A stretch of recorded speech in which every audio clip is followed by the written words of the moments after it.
Café e Papo Sem filtro. A saúde mental tem ganhado espaço em muitas discussões nos últimos 2 anos, tanto que recentemente a síndrome de burnout ela entrou para a lista de doenças do trabalho. O colaborador agora ele pode ser afastado ao apresentar os sintomas. A saúde mental é um importante fator que possibilita o ajuste necessário para lidar com as emoções positivas e negativas, tanto que investir em estratégias que possibilitem o equilíbrio das funções mentais é essencial para o convívio social mais saudável. Além de ser determinante para a estabilidade física, a saúde mental está relacionada à qualidade da interação individual e coletiva. E no cenário atual, buscar alternativas que possibilitem a harmonia nessas relações é uma urgente necessidade. E para falarmos mais sobre esse assunto, é óbvio, trazer o tema terapia, que a gente tanto fala aqui, para a roda. Estamos com a psicóloga Daniela Semeghini. Eu não sei se eu pronunciei certo seu sobrenome, depois você corrija, por favor. Que responderá nossas perguntas. Seja bem-vinda, Dani. Obrigada, viu? Agradeço muito pelo convite. E fico feliz de terapia ser um tema que vocês falam tanto aí no espaço de vocês, né? A gente sempre traz aqui nos episódios do café.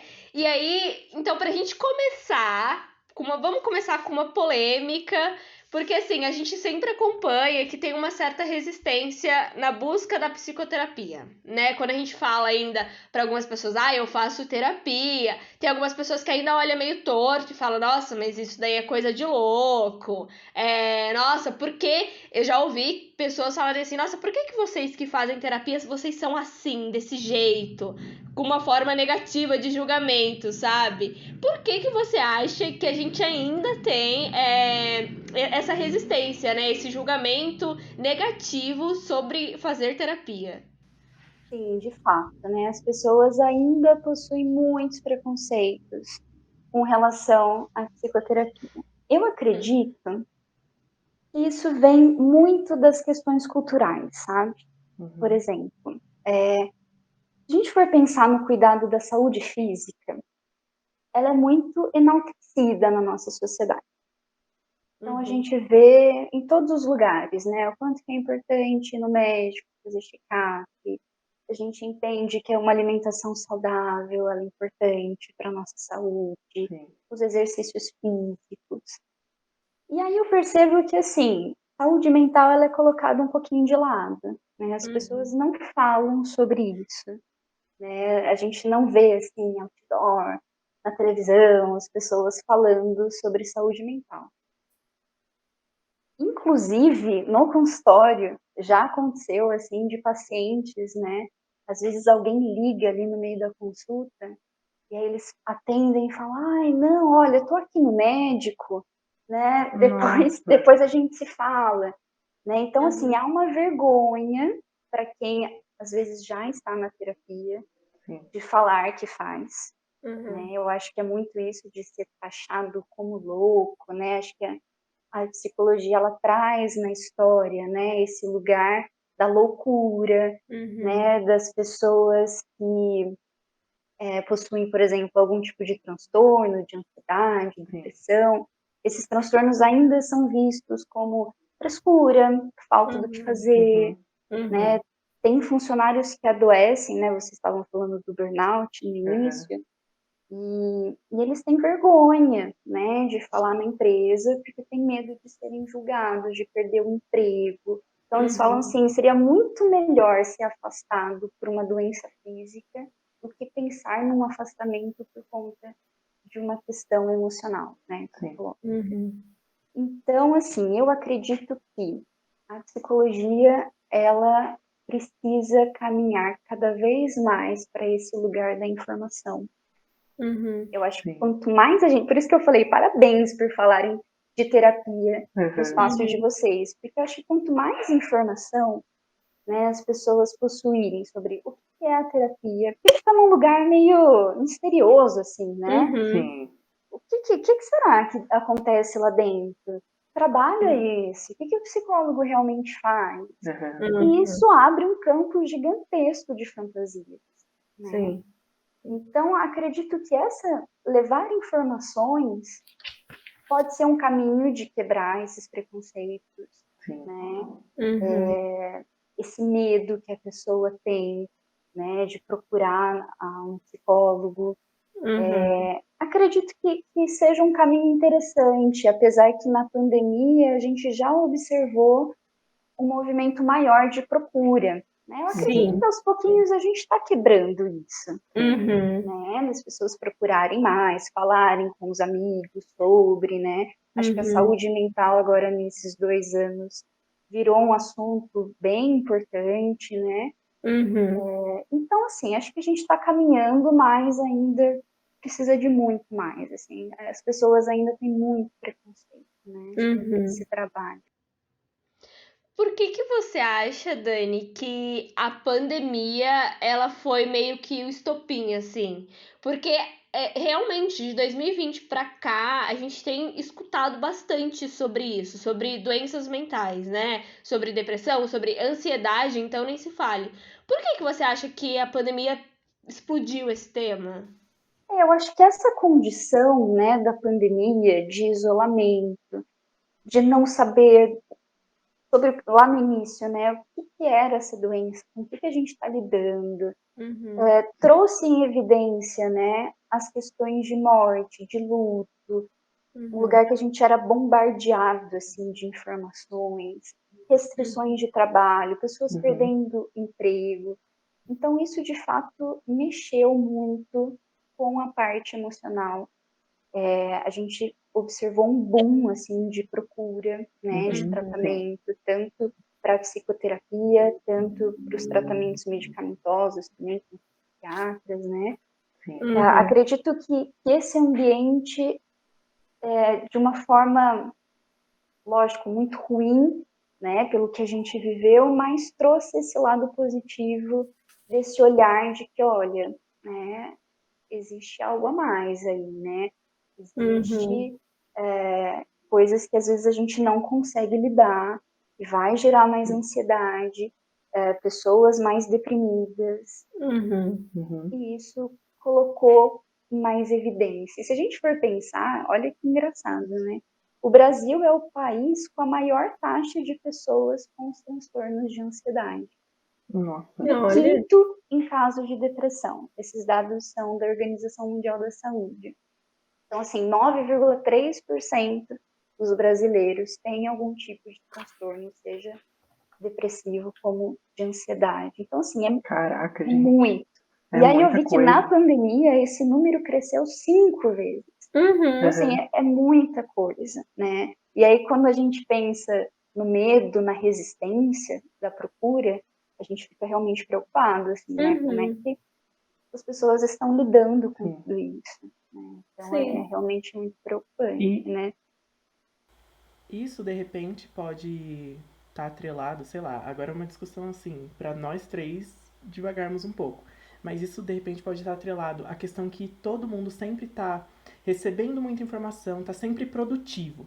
Aí chegou a pandemia, todo mundo não, grande parte das pessoas acabaram perdendo emprego ou estavam produzindo de forma diferenciada ou tendo que lidar com situações que até então eram esquecidas, que no caso cuidar dos filhos, porque eles ficavam nas escolas, aí agora eles estavam dentro de casa, aí tinha todo esse processo, e aí eles todos, essas pessoas, né, elas acabavam tendo que lidar com tanta coisa e até mesmo enxergar como elas são, ou problemas, traumas, enfim, que elas têm, que elas não estavam dando atenção.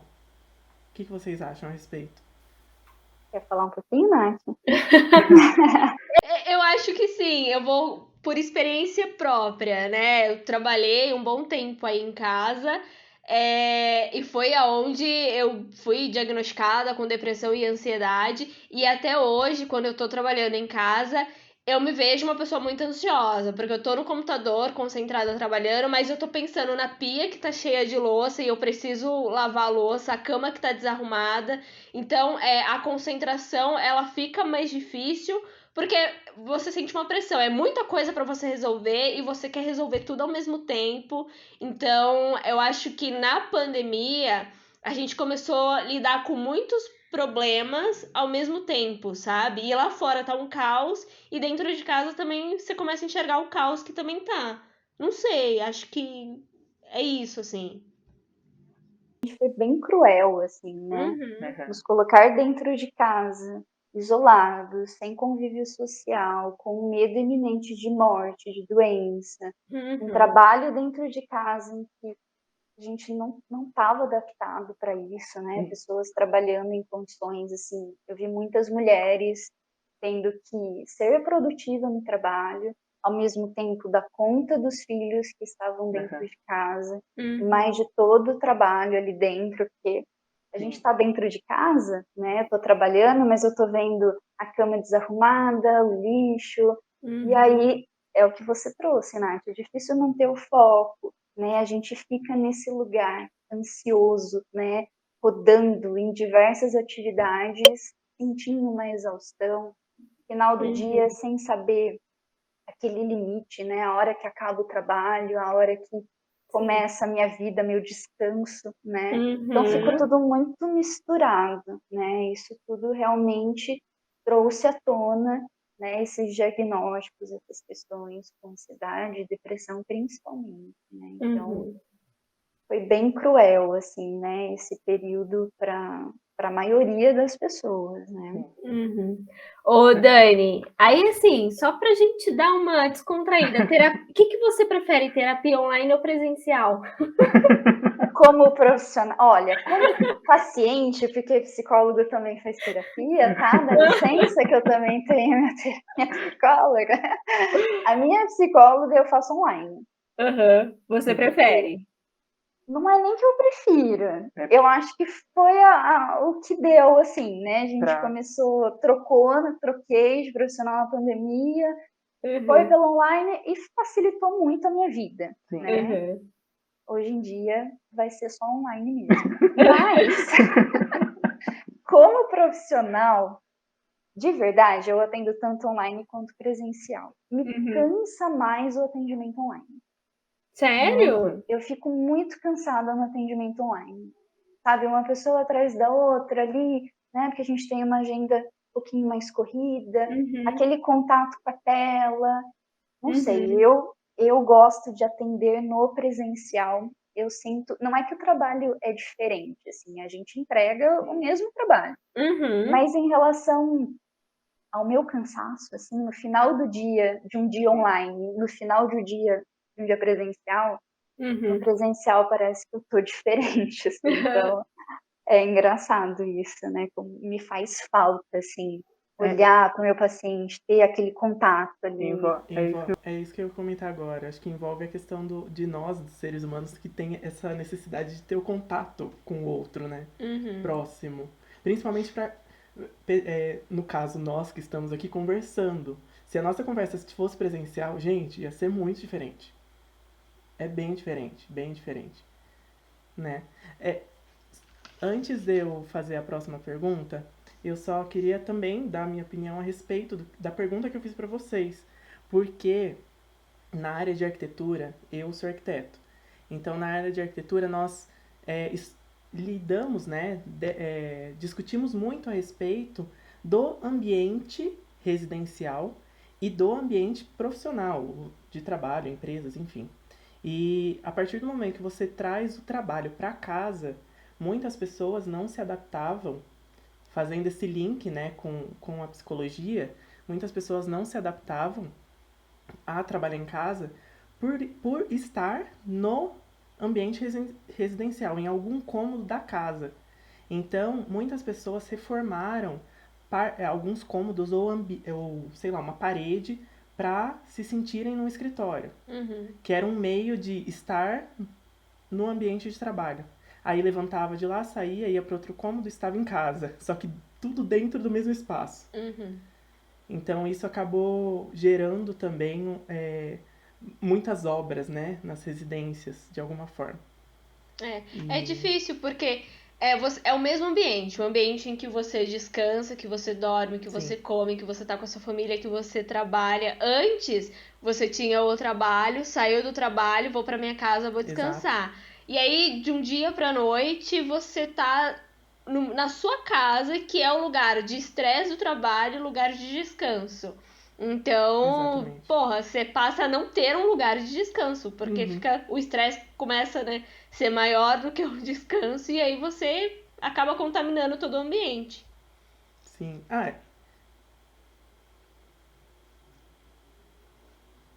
Uhum.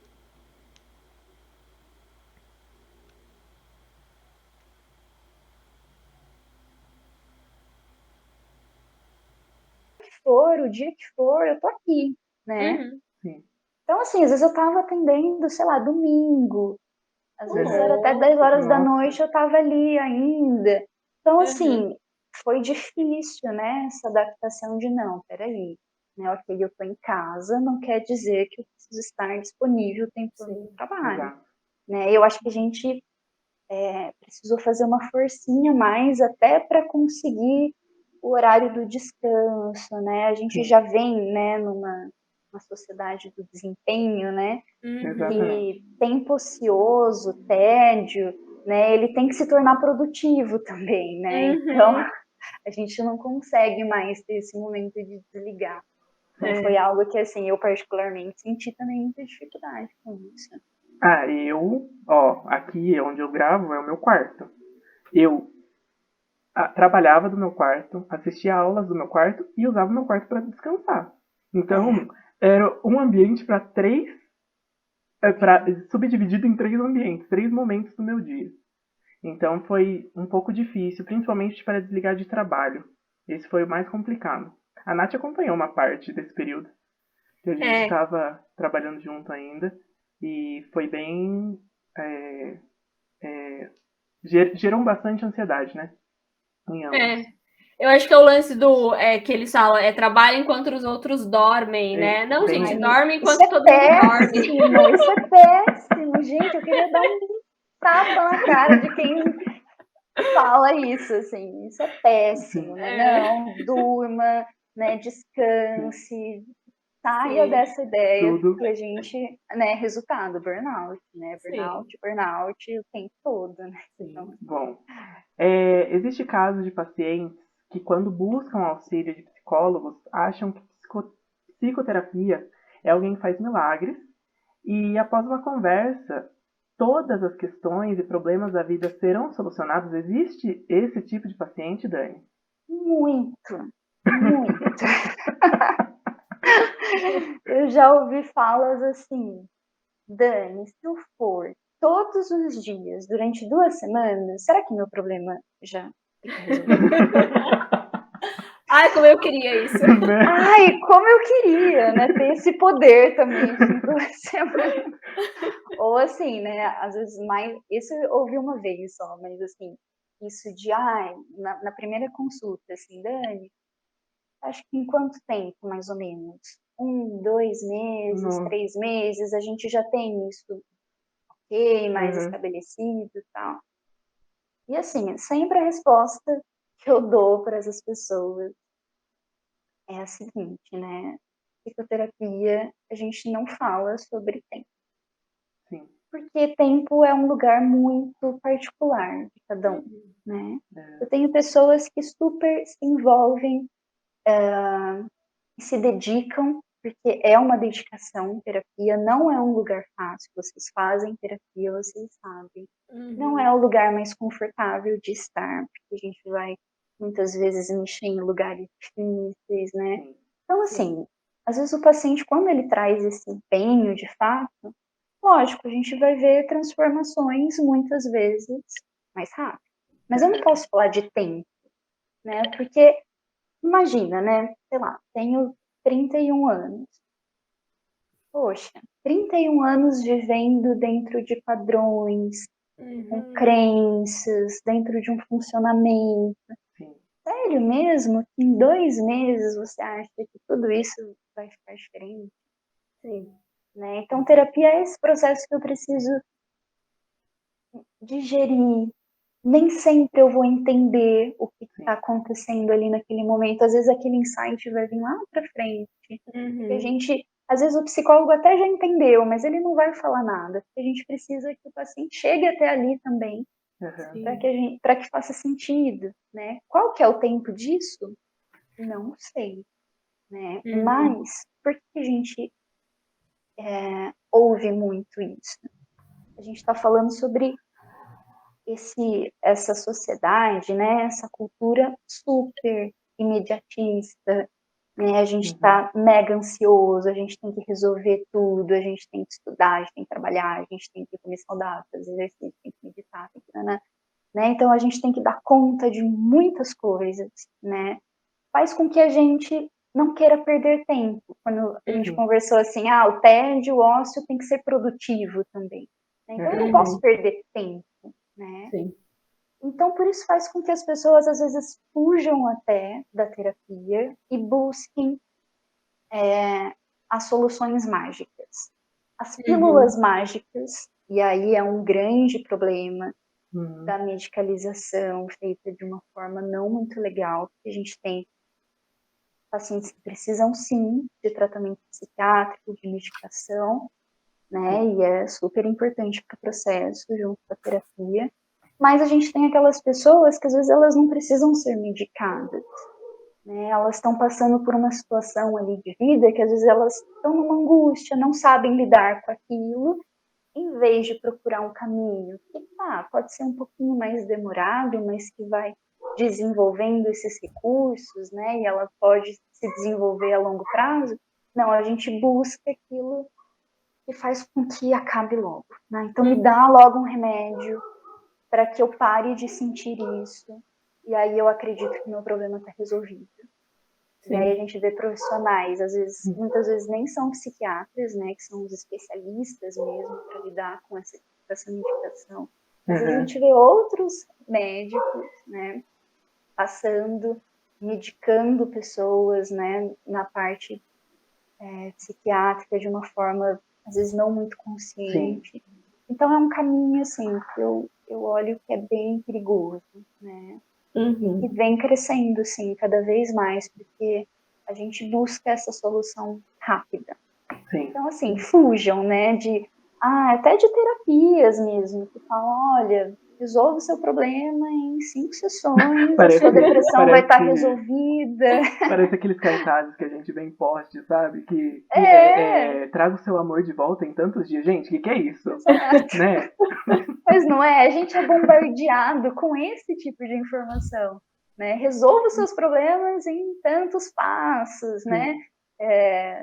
Tenha uma melhor autoestima seguindo essas regras, né? A gente tem muito disso. Então, vai formando essa ideia, né? Que a gente precisa de coisas rápidas, né? Hoje em dia ninguém tem paciência nem de ver um vídeo de 5 minutos, 10, meia hora, nem abre, né? Então, acredito que tem a ver com essas questões, né?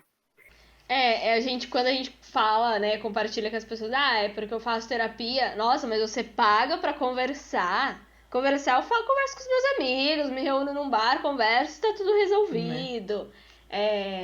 Então, as pessoas, elas têm essa imaginação de que terapia é uma conversa jogada fora, assim, né?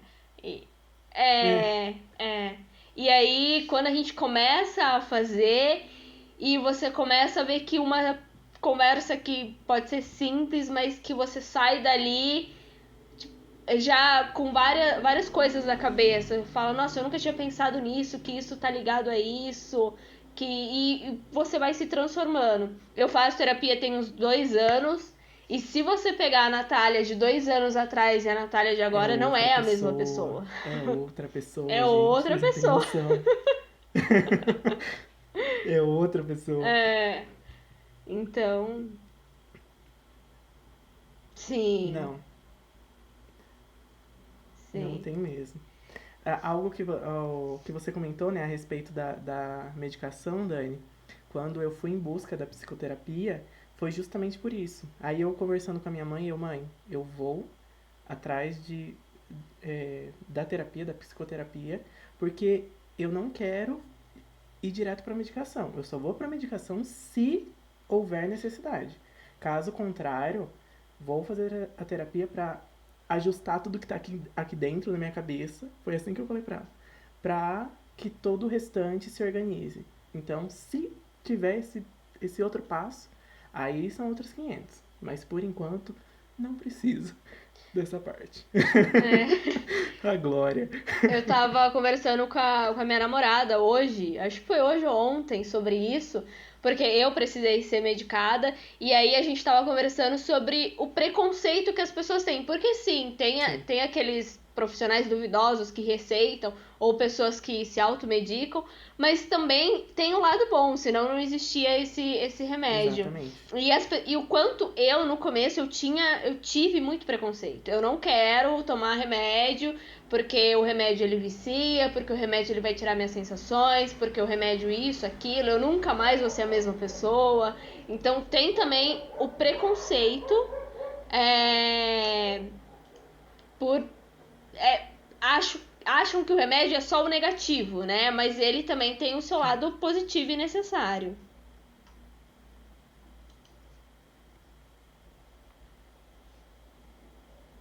Bom, Exato. Uhum.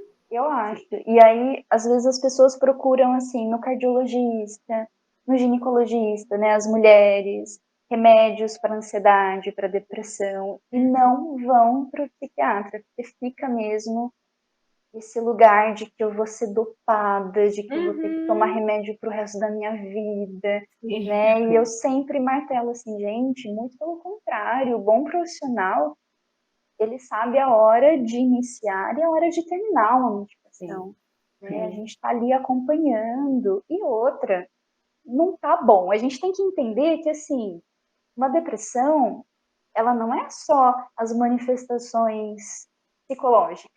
A gente também tem toda uma questão neuroquímica, Sim. né?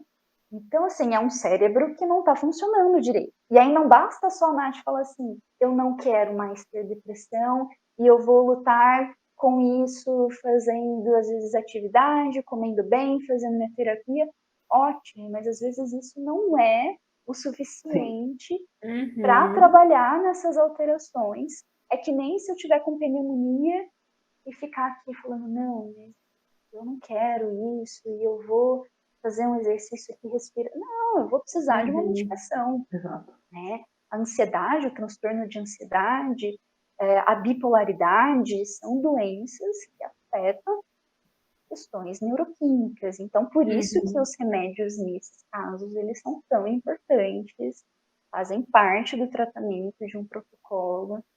E assim, a Nath está aqui para falar, não deixa ninguém dopar. Muito pelo contrário, dá qualidade de vida. Parece que aí a gente se sente, opa, voltei, né? Uhum. Voltei novamente. E aí, lógico, com o processo, depois é feito um desmame.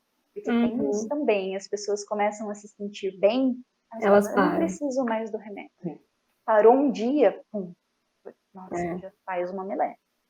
Então, por isso que é tão difícil essa área, assim, né? Porque além dos preconceitos, tem todas essas questões, assim, adaptação de remédio é difícil, nem Uhum. sempre a gente acerta de primeira, e aí os pacientes acabam desistindo. Então, é bem complicado, né? Eu levei. A gente tem as 2 primeiras semanas ali, né? De que você começa a tomar o remédio e tal. Depois da terceira, quarta semana, eu já fiquei bem melhor. Eu fiz até um sticker no WhatsApp, eu mandava pra todo mundo. Gente, agora eu tô medicada. Agora eu tô bem, tô medicada. Porque realmente eu tive uma experiência muito bacana. O primeiro que eu tomei eu não me adaptei, mas o segundo foi, tipo, sensacional. Realmente te dá um up na vida, assim, e você fala, calma, tá tudo bem, e agora assim, a gente consegue resolver as coisas. Então, tive uma experiência bacana, assim, apesar do meu preconceito no começo, depois foi de boa. E aí, Dani, falando já disso e tal, né, de terapia, que as pessoas acham que é só uma conversa, mas, né, a gente tem que falar uma coisa que muitas vezes na terapia a gente pega coisas lá da nossa infância que a gente vê que moldou o adulto que é hoje. E aí a gente quer saber por que a nossa infância é tão importante na nossa vida adulta.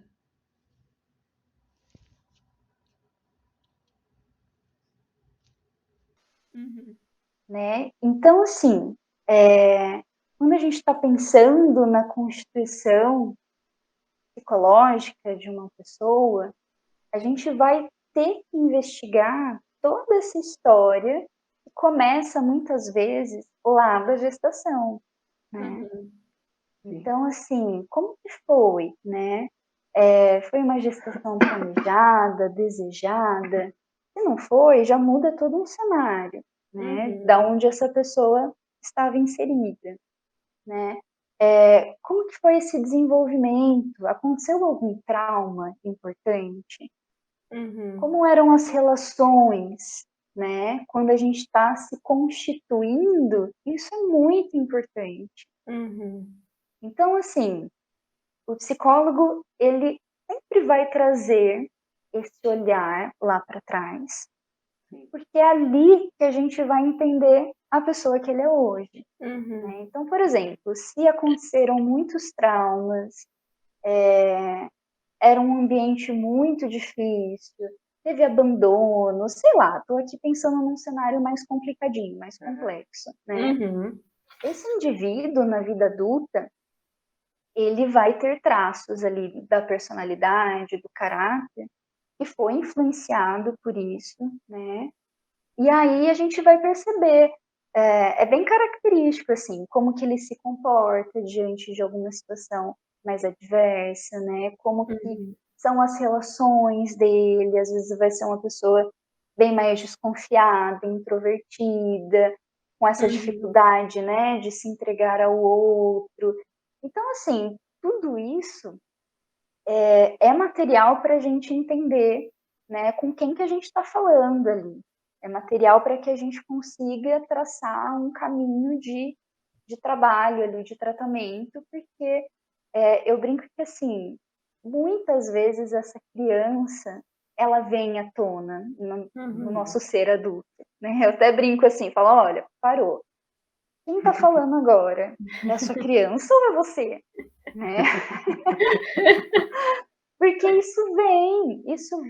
isso fica registrado até em nível corporal, Sim. né? Às vezes algumas questões elas são tão inconscientes, né? Eu tenho um trabalho que eu sou psicanalista, né? E eu olho muito, eu estudo, né? Estou terminando uma formação na área corporal, né? Como que o corpo vem para a terapia e como que a gente pode usar o corpo como uma ferramenta, um instrumento de intervenção e para entender a história daquela pessoa. Né? O Uhum. nosso corpo, ele realmente, literalmente, ele fala, né? Então, Sim. tem muitos registros lá de trás, assim, tá até no nosso corpo. Uhum. Então, olhar para a infância realmente é algo muito importante dentro do nosso trabalho. E Uhum. aí, estava brincando, né, da criança, quem que tá falando, né? Porque de fato ela vem, né? E o quanto que a gente precisa cuidar disso também, né? Cuidar dessa história, cuidar às vezes dessa criança que foi ferida, que está traumatizada. E aí ela acaba ganhando espaço, né, dentro da Uhum. terapia. Sim, sim. Eu tenho uma história engraçada que as pessoas que eu gosto muito, os meus amigos, a minha namorada, enfim, eu falo, eu tenho vontade de colocar vocês dentro de um pote e abrir só pra respirar e tampar de volta. E aí na terapia eu fui, né, e consegui enxergar que é muito reflexo da minha infância, que eu tive uma infância super protetora e tal, e aí tem Sim. uma pegada nisso. E aí eu falo, gente, desculpa, eu queria colocar vocês no pote, o problema sou eu. Mas é muito reflexo.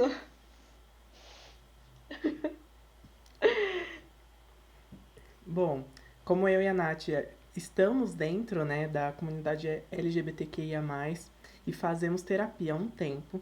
Nós queremos saber se você, que é profissional da área, ou melhor, de você, que é profissional da área, qual a importância aos membros dessa comunidade buscarem ajuda de psicoterapeutas, principalmente para aceitarem como e quem são, sem que haja o excesso de sofrimento, condenamento interno, que pode prejudicar muito a saúde psíquica do indivíduo. Especialmente quando a pressão externa, né, para seguir padrões, é tão densa e mexe muito com dilemas como o certo e o errado. E isso pode gerar doenças que por vezes levam até mesmo a casos de suicídios de tantos membros dela.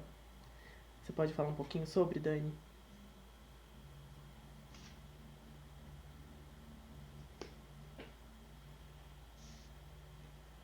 Pessoas, né, da comunidade LGBTQIA+, eu vejo por 2 motivos, né? Primeiro, de uma forma geral, a descoberta da sexualidade já é, por si só, um período turbulento para qualquer pessoa, né? De descobertas, de reconhecimento, isso gera questões emocionais importantes.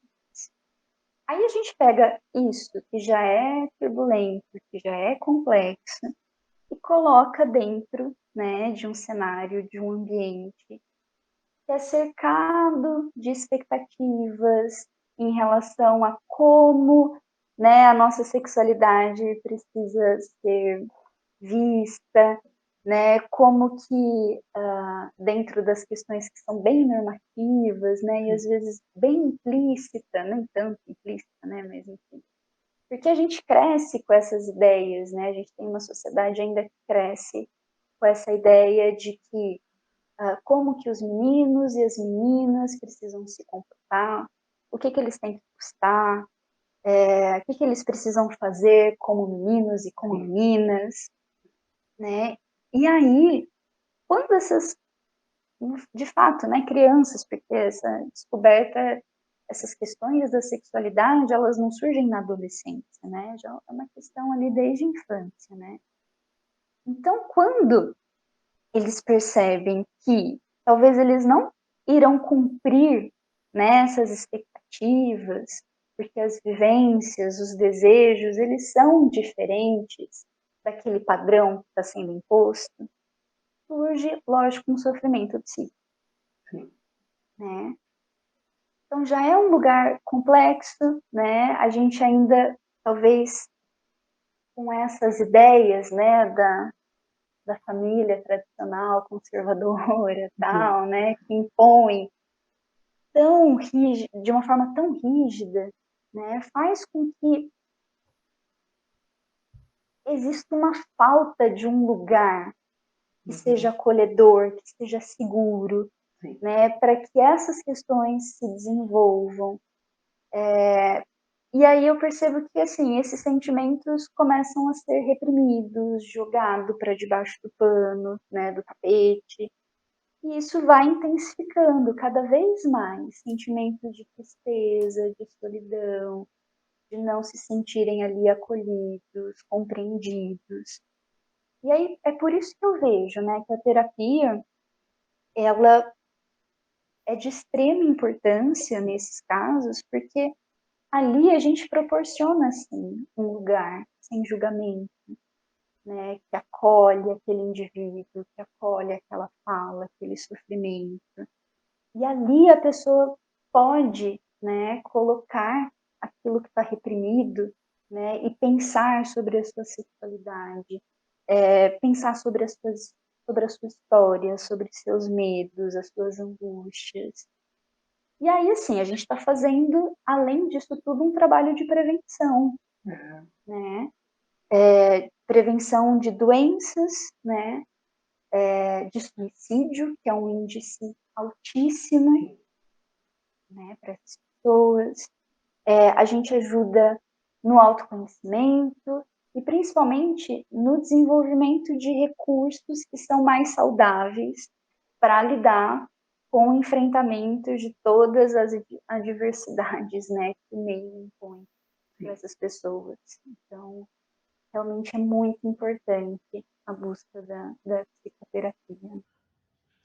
Ô Dani, eu vendo, né, ouvindo você falar sobre essa prevenção e tal, será que, como diz o Juan divagando aqui, será que, sei lá, se os pais. Porque tem muita pessoa dentro da comunidade que a infância foi muito torturante, assim, de ouvir piadinhas, enfim, de muito preconceito dentro de casa desde criança e isso causou um trauma que ele leva para a vida adulta. Será que não é um ponto, sei lá, dos pais fazerem para saber educar uma criança assim? Não sei. Com certeza, não, super concordo com você. Uhum. Porque, na verdade, muitas vezes eu já recebi casos assim, que para o adolescente, por exemplo, né, olhando para o adolescente, era uma questão que estava assim, consciente, ele já entendia sobre os desejos, sobre a orientação sexual, sobre as questões dele, mas os pais tinham uma dificuldade gigantesca de aceitar, né? E alguns negam até hoje, né? E eu acredito sim que olhar para a família, às vezes, é muito mais terapêutico e produtivo do que olhar só para aquele indivíduo. Sim. Né? Então, eu acredito sim que a gente precisa trabalhar até com psicoeducação, assim, das pessoas entenderem, porque até hoje a gente tem pessoas que acham que é doença, homossexualidade é doença, né? Sim. Ou que é modinha, né? Daqui a pouco ele cresce e passa, né? Muito. É Eu fase. é uma Deixa, vai fase, passar. exato. Tá se descobrindo, daqui a pouco passa, Uhum. né? Então, assim, acho que até esse trabalho de psicoeducação mesmo, né? Das pessoas entenderem, aí que eu falo, né? Levar a informação, né? E talvez trabalhando para que esse ambiente fique mais saudável, e aí a gente pensa na família, a gente pode pensar na comunidade, a gente pode pensar na escola, né? A gente pode pensar em vários ambientes, eu acho que esse seria o caminho ideal, né? Para que essas pessoas sejam compreendidas e acolhidas pelo que ela é, né? Independente do que ela gosta, como que ela se veste, o que acontece na vida dela, né? Então, acho que seria um caminho bem importante mesmo, né? Trabalhar com o redor, né? Eu acho que eu tenho 26 anos, o Ru tem 28, Ru? 29. E E aí a gente já tem essa pegada de, mas você não vai ter filho e tal. E eu costumo falar para as pessoas que, cara, é muito sério você educar uma pessoa. Então eu vejo hoje que eu faço terapia,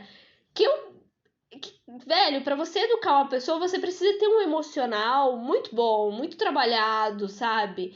Porque não é qualquer coisa. E hoje, adulta, e vendo os reflexos da minha infância, você precisa ter muito cuidado quando você vai educar uma criança. Então, não é simplesmente vou ter um filho. Não, você precisa. Você se cuida, você é uma pessoa. Você vai saber educar essa pessoa, sabe? Eu acho que. Hoje eu tenho muito cuidado com a infância, assim. Muito mesmo. Com certeza. Eu já trabalhei bastante já com o público infantil. Hoje não trabalho mais, né? Hoje meu foco é atendimento adulto.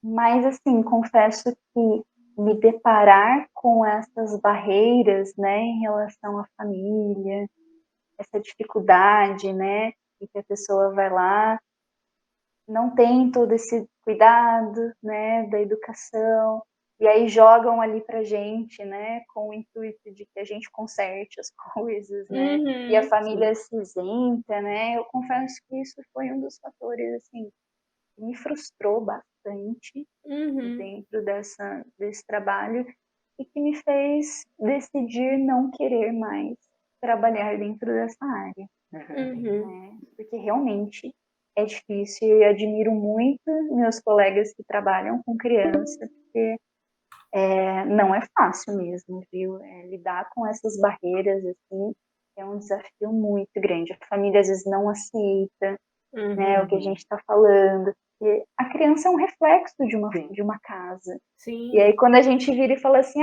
talvez as questões não são do seu filho, mas como que está ocorrendo essa dinâmica? Não, né, não. O Uhum. problema nunca é problema tá nosso, é sempre ali.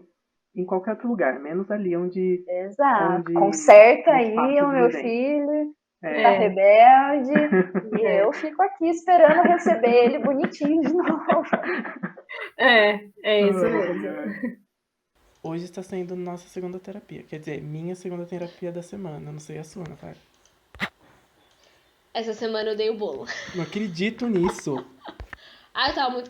Não, mentira. Ontem eu tava com crise de enxaqueca. Aí eu falei, ai, Dani, não vai dar. Vamos remarcar. Ai, ai.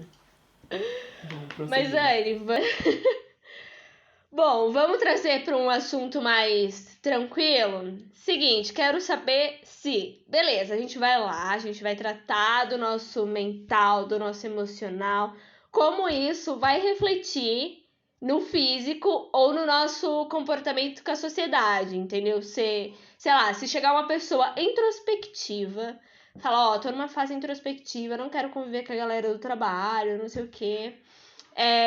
Uma terapia pode ajudar ele a querer se socializar, querer conviver com as pessoas, ou só um curso de teatro mesmo para ajudar ele? Olha, acho que terapia e um curso de teatro A somatória talvez resolva o problema. seria bem interessante, viu?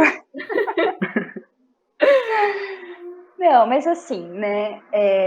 A terapia, ela, lógico, vai ajudar em muitos sentidos, né? Uhum. Faz com que a gente consiga compreender, porque às vezes a gente entra nesse lugar, né, de que ser introspectivo é algo negativo. Uhum. E não, né? Peguei esse gancho que você falou aí da pessoa introspectiva, né? Nem sempre, né? Eu acho que dá para desenvolver muita potencialidade na introspecção, assim como para as pessoas extrovertidas, né? Sim. E a terapia vem nesse caminho, né? De tentar entender o que de fato está acontecendo, né? Talvez naquela fase de vida, né? Dentro daquelas relações. E aí sim, né? A terapia, uma boa saúde mental, ela vai interferir sim no físico, ela vai interferir nas relações. E aí, por que isso acontece, né? Na verdade, a gente faz essa separação, né? Saúde mental, saúde física, saúde financeira, saúde social, saúde espiritual, como coisas separadas, né? Mas na verdade está tudo muito junto. É uma dança em que está todo mundo ali movimentando junto. Então é lógico que uma pessoa que está com a saúde mental em dia, quer dizer que também a sua saúde física está ok, aí ela começa a se relacionar melhor com as pessoas, a relação no trabalho também fica diferente. Eu percebi muito isso, por exemplo, com pacientes com dores crônicas, por exemplo. Então, uma pessoa que vive com uma dor crônica, que fica ali martelando o tempo todo no físico, ela vai interferir diretamente na saúde mental dessa pessoa. Então, ela vai ficar mais desanimada, às vezes mais deprimida, ela pode desenvolver ansiedade. Aí, por essas questões, ela pode querer ficar mais isolada, isso vai interferir nas relações sociais dela. Aí, no trabalho, ela não vai ter o mesmo desempenho. Então, assim, tá tudo meio que funcionando junto, por isso que um interfere tanto no outro, né, nessa forma direta, assim, de saúde mental, saúde física, como que isso interfere no meu corpo, né? Então tá tudo é uma coisa só, né? Que a gente separa um pouquinho para estudar, às vezes numa visão mais mecanicista, assim, para entender as coisas. mas tá tudo rolando junto. Uhum. Um exemplo, vou falar de mim. Há uns episódios atrás, que nós fizemos um bate-papo com um profissional da área de educação física, eu comentei que quando eu busquei a ajuda profissional deles, era para regularizar a hipertensão, que eu sou hipertenso. Só que durante as terapias, as psicoterapias, eu também tomei consciência que parte das minhas alterações de pressão arterial para alta vinha, né, do meu humor. Se eu estava num período muito estressante, ela subia de um tanto absurdo. Se eu estava num período muito agitado, também. Se eu estava num período mais brando, tranquilo, ela ficava normal. Então acabou influenciando. E essa junção de fazer atividade física e também ter a ajuda profissional psicológica me ajudou a compreender e também dar essa controlada, né? Porque eu já tomo medicação para controlar. Então, ter esse plus de ajudas externas auxilia muito nesse processo. Sim. Quando eu procurei terapia, foi bem no comecinho da pandemia. E aí foi porque eu tive um pico de pressão arterial. Minha família é hipertensa. E aí eu tava registrando muitos dias, assim, pressão super alta.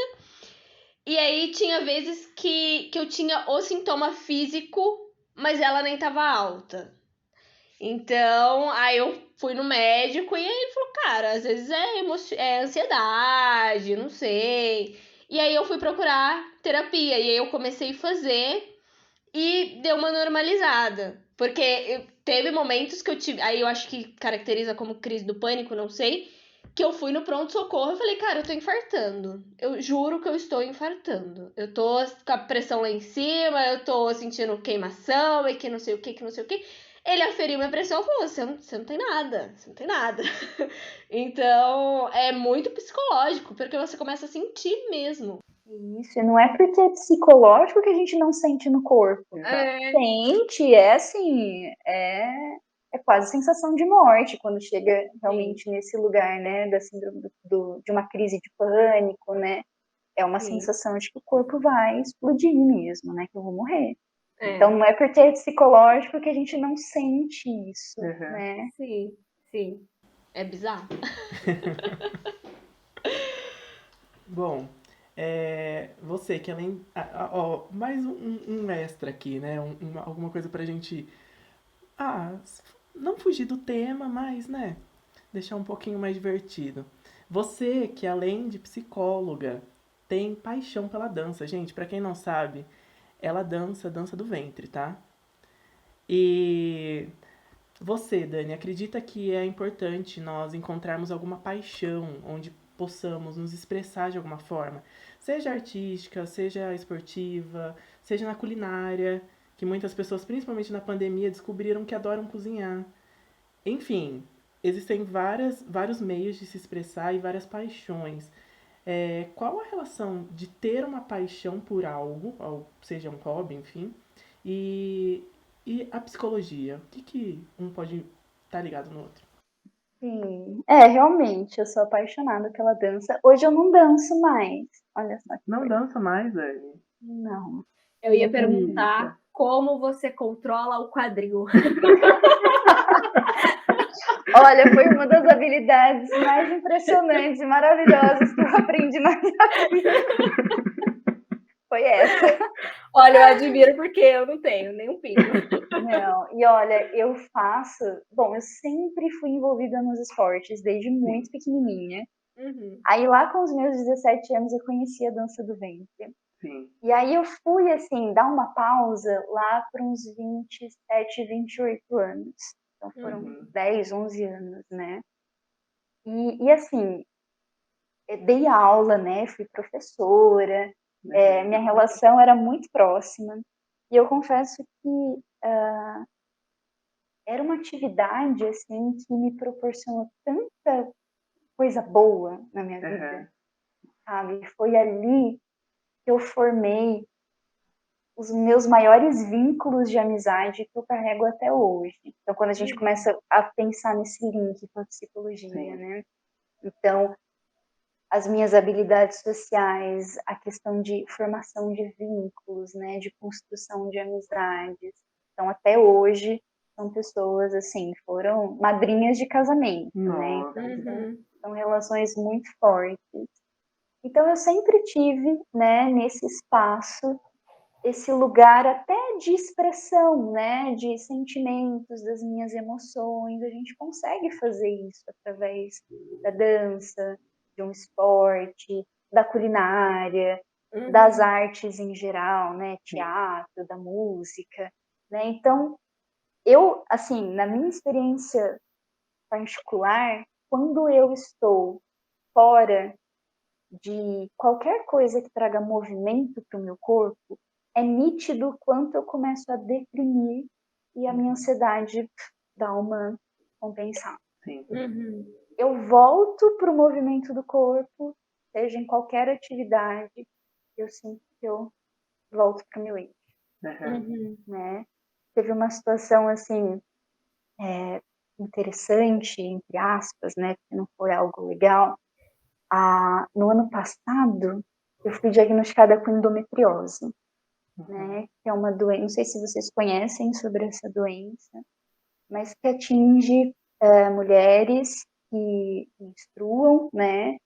E ela, assim, ela vai causando, né? Esse sangue que fica ali, que o corpo não consegue absorver dentro da pelve, ela começa a atingir alguns órgãos, ela vai fazendo alguns machucadinhos, e isso atrapalha a fertilidade, ela causa dores crônicas, né, além das dores menstruais. Então, foi um período, assim, bem complicado de diagnóstico, de tratamento. E eu lembro que o meu escape foi o teatro.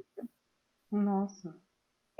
Eu acho que se não fosse o teatro, ressignificar um pouco esse lugar, trazer uma questão criativa, né, de me expressar, de estar no meio daquele grupo, de me apresentar, foi assim um dos elementos que me sustentou durante todo esse período. Então, encontrar algo que traga essa paixão, né, e às vezes pode ser que nem venha como uma paixão de imediato, mas como um lugar de alívio, né, que eu consiga respirar um pouco fora dos meus problemas, da minha rotina, vai sim trazer muito mais qualidade de vida, vai trabalhar com a nossa autoestima, com a nossa confiança, né? Além das questões sociais que eu já falei, vai ser essa via de expressão de sentimentos. Então, eu sempre incentivo meus pacientes a buscarem esses caminhos, né, alternativos aí, né, para complementar o tratamento, principalmente quem tem ansiedade, tem depressão. Eu falo que é quase que para quem toma remédio, né, o segundo remedinho do dia, né? Tenha esse tempo para fazer isso. Assim, mexe com tudo, né? Mexe com até as questões químicas do corpo, né? Os hormônios bons que liberam nesses momentos. Então, eu super incentivo e por experiência própria, né? Não vivo sem, porque senão eu também saio fora da minha casinha, sabe? Ô, Dani, e falando em atividade física, né, assim, eu acho muito legal como o controle mental de atletas, né, que praticam atividade física, o quanto eles precisam ter um controle mental e isso impacta muito no resultado.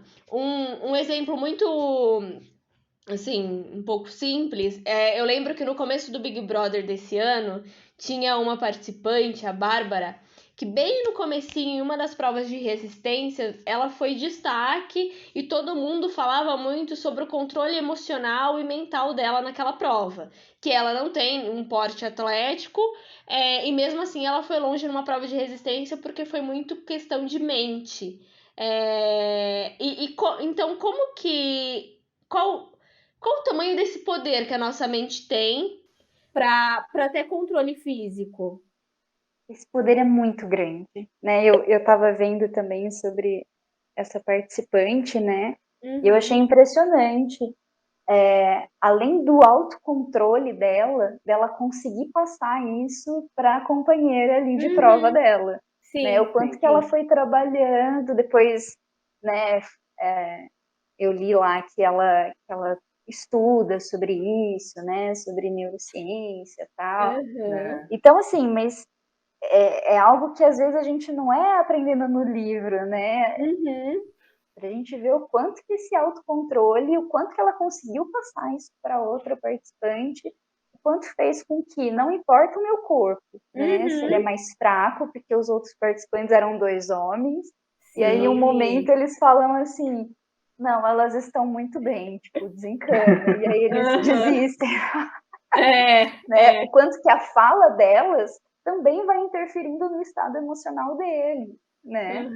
Sim. Então, assim, isso é muito forte, né? Essa questão, os atletas hoje em dia, eles investem muito, né, nessa parte desse autoconhecimento, desse gerenciamento de emoções frente a situações de estresse.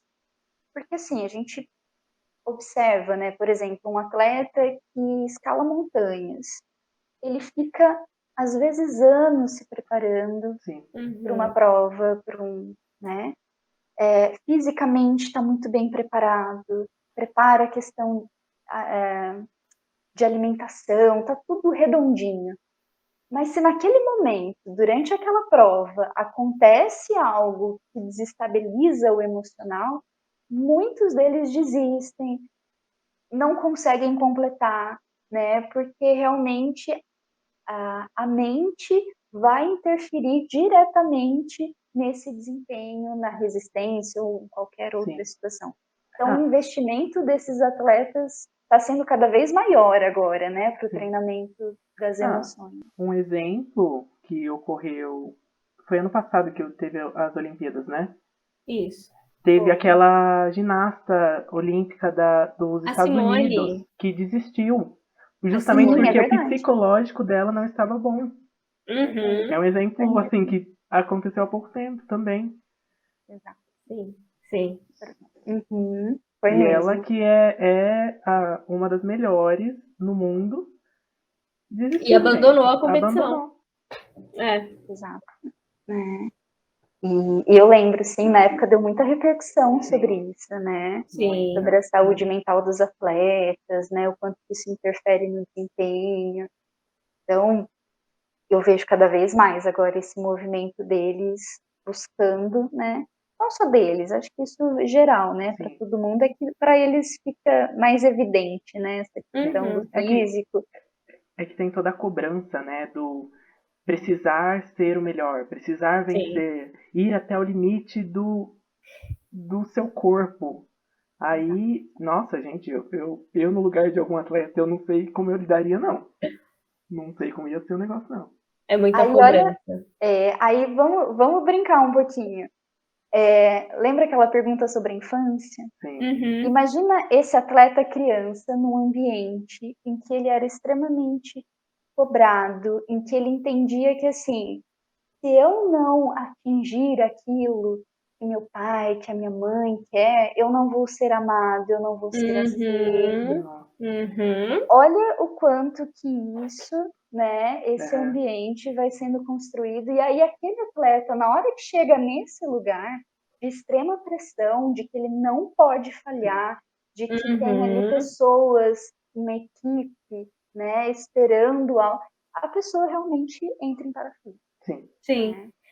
Eu vi uma publicação esses dias falando que a criança, né, o adolescente que os pais estimulam, não, você tem que ser o melhor da sala, você só tem que tirar 10 e que não sei o que, se torna um adulto que no mercado de trabalho ele é individualista, que ele acha que só ele é o bom e ele precisa ser bom, e que qualquer coisinha que ele faz errado, ele se frustra.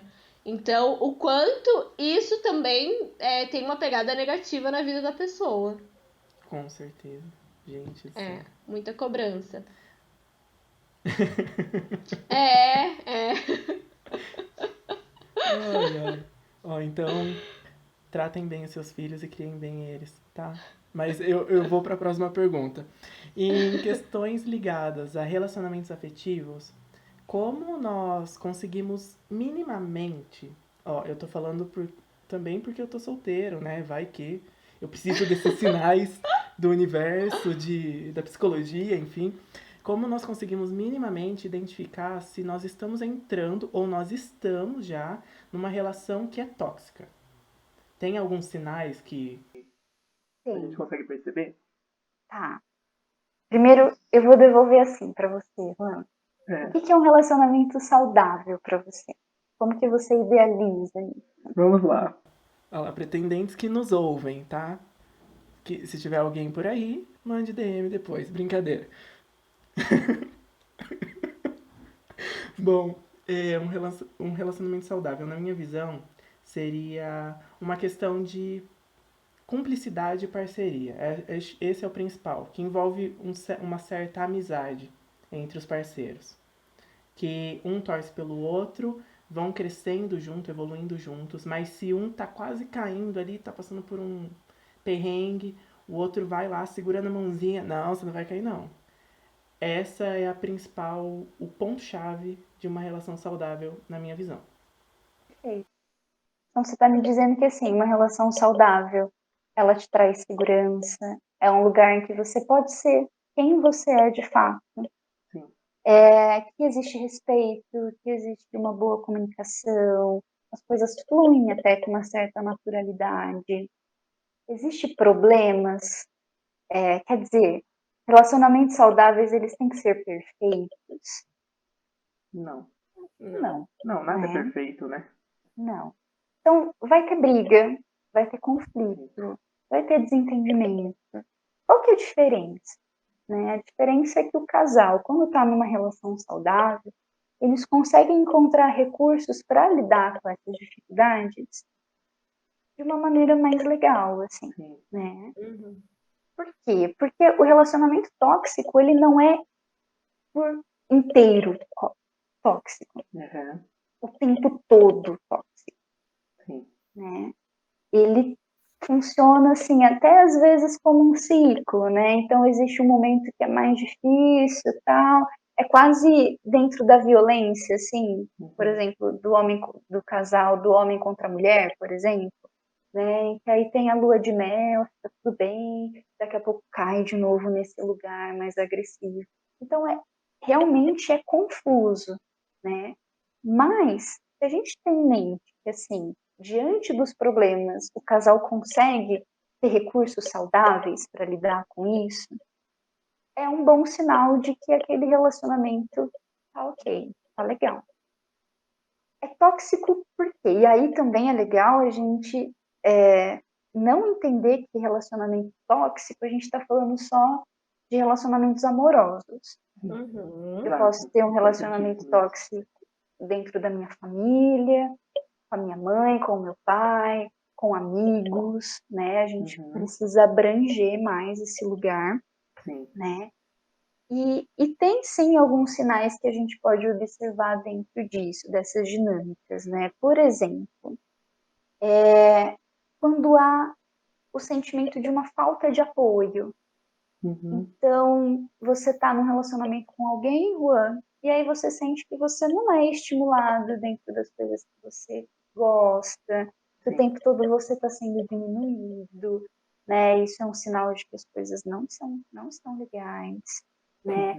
Um casal em que a comunicação é baseada no sarcasmo, na hostilidade, no excesso de crítica, é um outro sinal de alerta. Quando a pessoa é muito controladora, ela quer saber o tempo todo aonde você está, com quem você está, o que você está fazendo. Se eu não respondo uma mensagem de uma forma imediata, aquilo já gera um grande conflito. Outro sinal de alerta. Quando eu começo a ignorar as minhas necessidades, as minhas vontades por conta da outra pessoa. Então, assim, eu queria tanto fazer isso por mim, mas, deixa de lado, porque eu sei que vai dar problema, que a outra pessoa não vai aceitar, que vai gerar brigas. e aí eu vou me anulando. Outro sinal bem importante que eu ouço bastante é do afastamento de algumas relações. Então, depois que eu comecei a namorar o fulano ou a fulana, eu já não vejo mais meus amigos. Eu tô bem distante da minha família, né? Eu só fico ali com ele ou com ela, nas relações dele ou dela, e aí eu tô me afastando desses vínculos. Outro sinal também, assim, piscando de opa, tem algum problema aí. Tem mais um monte de sinais de alerta, mas eu acho que deu para entender um pouquinho, né? Então, os principais que você citou aí é a questão de você se anular, de você se desvalorizar. O outro é de afastamento, você se afastar de pessoas queridas. E eu esqueci de algum? Acho que não, né? Acho que foram esses Aí três. eu trouxe também a questão da comunicação, né? Um casal que se comunica através de sarcasmo. Isso é muito ruim, porque a gente entende que base de relacionamento está na comunicação. É um casal que sabe se comunicar bem, é um casal que leva uma vida muito saudável, né? Não só casal, mas outras relações, né? Então, isso é um outro ponto importante, quando isso tem essa dificuldade. E eu trouxe também da falta de apoio, né? Da gente se sentir diminuído, não é estimulado dentro daquilo que a gente gosta. Exatamente. Eu acho que a gente precisaria de um outro episódio só pra falar disso. Tem vários casos de pessoas, assim, que tiveram um relacionamento tóxico e elas não falam da vida dos outros, entendeu? Conheço muita gente. Demais. É verdade, precisa de um episódio só pra falar disso. Só pra falar disso. Dani, a gente tem um quadro aqui que é o de dica. Cultura sem filtro. Então a gente sempre traz dicas para o pessoal relacionado ao tema. Pode ser um livro, uma série, um perfil de Instagram, enfim. E aí, o que você indica para as pessoas consumirem a respeito de saúde mental e terapia? Olha, eu pensei, assim, como as pessoas têm essa fantasia, assim, né, de como que é a terapia, o que acontece ali dentro, do profissional, né, enfim, né, dessa magia aí da terapia, para quem não faz. Eu pensei nesse livro que eu li alguns meses atrás, que é o Talvez Você Deva Conversar com Alguém. Esse aqui amarelinho, da Lori Gottlieb, não sei se é assim exatamente a pronúncia. E é muito legal esse livro, porque ela vai falar sobre alguns casos dela, né, da relação dela com esses pacientes no processo terapêutico, e ela também fala sobre ela na terapia dela. Legal. Né, sobre as questões aí dela saindo do lugar de psicóloga e entrando no lugar de paciente ali, né, de cliente. Então eu achei um livro assim muito gostoso de ler para quem tem curiosidade, para quem quer entender um pouco mais sobre o trabalho. Eu achei muito legal, por mais que ele seja grandinho, né, mas ele é uma leitura que flui, é muito gostoso, né? É emocionante, assim, em vários momentos a gente se pega um pouco emocionado, porque ela escreve de uma forma muito linda.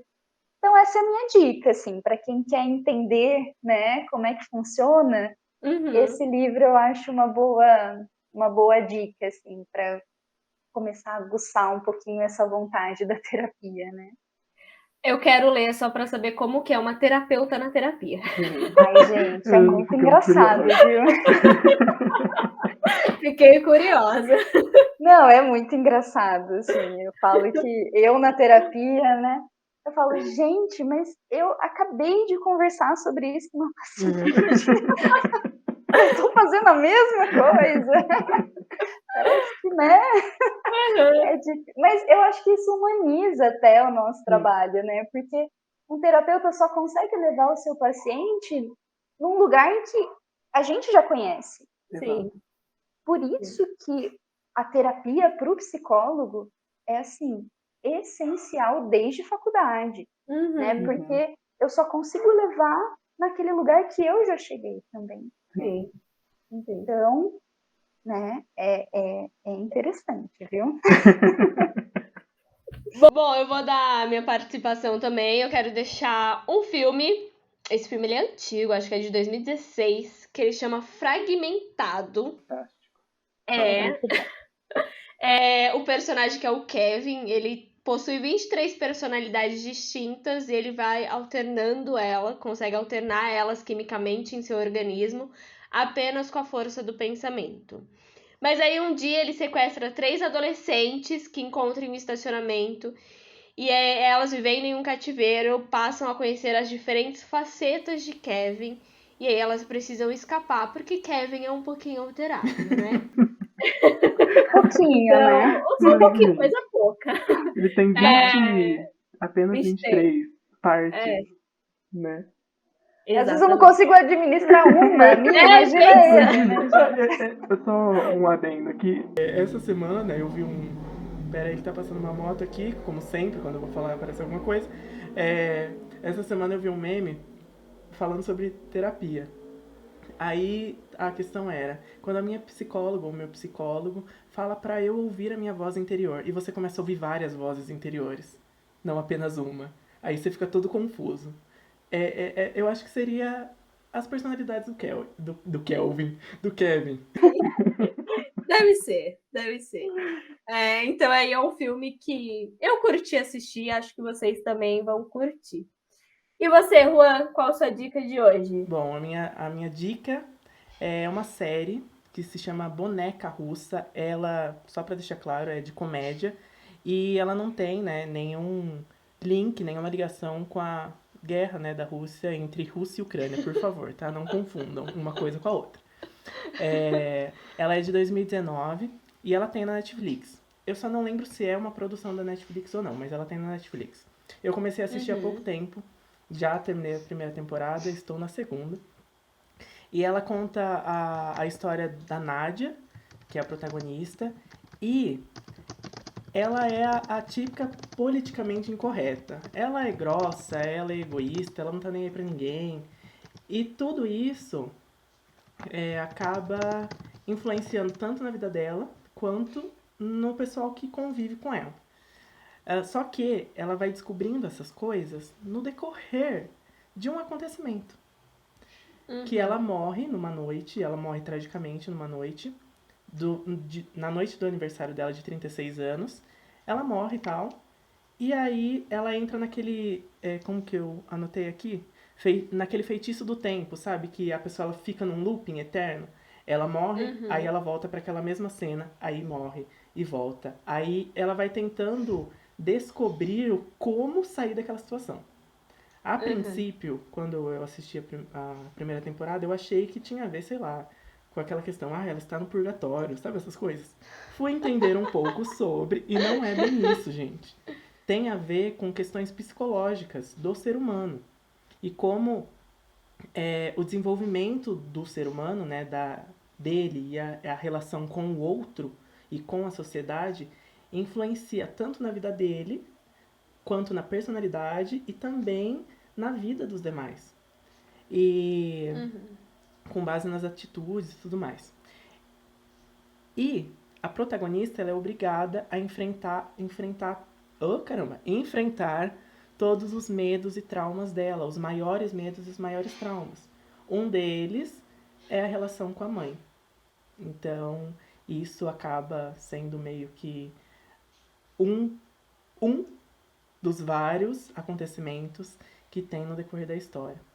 E só fazendo um link com o nome, né, boneca russa, esse símbolo, boneca russa, ele dá o nome à série porque ele está atrelado a nós mesmos, né, que nós temos várias versões de nós e essas versões, hora ou outra, ela aparece um pouco mais nas nossas vidas, no decorrer da vida. Sei lá, uma hora Juan pode estar mais feliz e amigável com todo mundo. Em outro momento, ele pode estar puto da vida com alguma coisa que aconteceu. Então, são várias versões que vão se passando na nossa vida. E a boneca russa é isso, né? Você vai tirando e cada vez é uma bonequinha diferente. E essa é a minha dica para vocês. Nossa, eu acho que é a primeira vez que você indica uma série, Juan. Nossa, muito legal. Verdade. Vou assistir. Eu lembro, ver pelo se menos. Essa eu não assisti também, vou ver. vamos ver se me agrada, Juan. No início é meio confuso, tá? Já vou avisar. Os primeiros episódios são um pouquinho confusos. Mas depois você vai se adaptando. E ela é super estilosa. A fotografia... Eu gostei da fotografia da série. Enfim. Bom, nesse episódio nós usamos informações do Hospital Santa Mônica, o site, né, dele, santamonica.com.br. E eu já vou aproveitar, Dani, e agradecer você por topar vir papear com a gente, participar aqui do podcast, sobre esse tema que muitos adoram e acham fantástico, enquanto outros ainda relutam e acham desnecessário. Quase como um tabu. Muito obrigado mais uma vez por topar e vir aqui com a gente. Ai, eu que agradeço, gente. Eu fiquei tão feliz pelo convite. Parabenizo vocês pelo trabalho, né? Muito legal. Continuem sempre, porque é transformador, assim, né? Dar voz para esses assuntos e para tantos outros que vocês trabalham aqui. Então, obrigada, viu? Espero voltar mais vezes. Aquela já está me convidando. Vai voltar pra gente falar sobre relacionamentos tóxicos. Sim. Dani, qual que é o seu @, caso para as pessoas te encontrarem? É Dani.Seneghini. Beleza. O Seneghini, ele é GH, isso? G-H-I-N-I. É difícil, Beleza. né? Mas é assim que todo mundo me conhece, não tem jeito. Não. Qualquer coisa também a gente vai deixar aqui na descrição do episódio, seja no Instagram, no YouTube, no Spotify, também vai estar o @ dela. Dani, muito obrigada. E como de praxe, vocês já sabem, para acompanhar a agenda de divulgação dos episódios é só seguir o podcast em todas as redes sociais, que está como Café pra Podcast. E se quiser acompanhar a minha rotina ou a rotina do Juan, é muito fácil. O do Juan é @artesjuan e o meu é enatalia com H. Bom, vamos ficar por aqui, porque essa terapia em grupo chegou ao fim. Reflitam bastante, ouvintes. E nos vemos daqui 15 dias. Um beijo. Beijo, meninas. Beijo. Beijo.